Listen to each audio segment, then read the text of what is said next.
आज Doubtnut app download करें।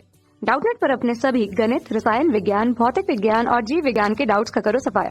बस प्रश्न की फोटो खींचो, एक ही प्रश्न को क्रॉप करो और तुरंत वीडियो सोल्यूशन पाओ। अभी डाउनलोड करें।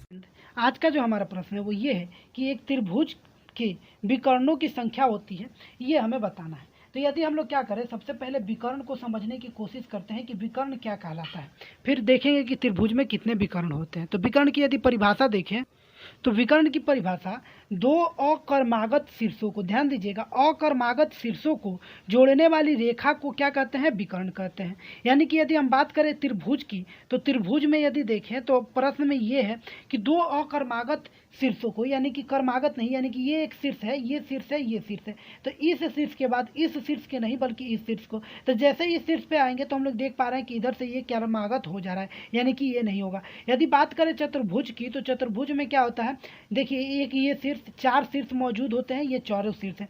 तो अकर्मागत यानी कि इस शीर्ष के बाद ना तो ये शीर्ष और ना ही ये शीर्ष बल्कि ये शीर्ष, तो इनको जोड़ने वाली ये जो रेखा होती है वो क्या कहलाती है, हमारे पास विकर्ण कहलाती है। तो ये जो होता है वो हमारे पास विकर्ण होता है। तो इस तरह से विकर्ण की रचना हो जाती है।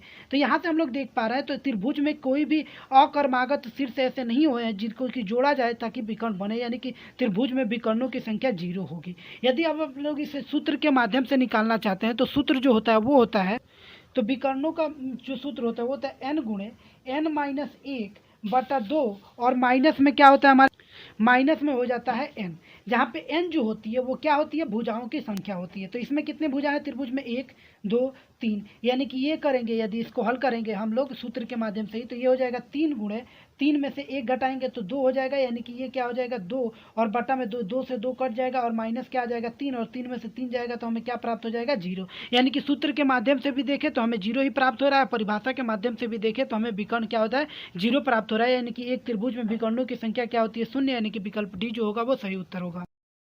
कक्षा 6 से 12वीं से लेकर नीट, IIT, JEE वो एडवांस के लेवल तक 1 करोड़ से ज्यादा छात्रों का भरोसा। आज ही डाउनलोड करें डाउटनेट ऐप या व्हाट्सएप करें अपने सारे डाउट्स 8400 400 400 पर।